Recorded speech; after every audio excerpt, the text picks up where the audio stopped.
त्यामुळे जरा जरी इस्लामबद्दल कोणी काय बोललं आणि त्याविषयी तक्रार झाली तर ममता बॅनर्जी कारवाई करणारच आणि त्या पद्धतीने कारवाई झालेली.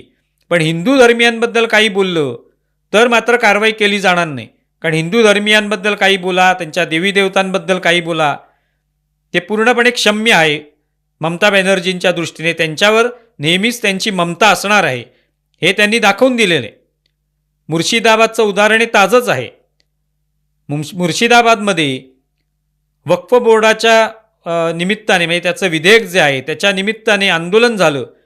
ते आंदोलन होतं वक्फच्या विरोधामध्ये, पण प्रत्यक्षामध्ये त्या लोकांनी, आंदोलकांनी हल्ला कोणावर केला तर हिंदूंवर केला. तिकडच्या हिंदूंच्या घरांवर हल्ले करण्यात आले, त्यांची दुकानं जाळण्यात आली, लुटण्यात आली, त्यातल्या काही लोकांची हत्याही झालेली आहे.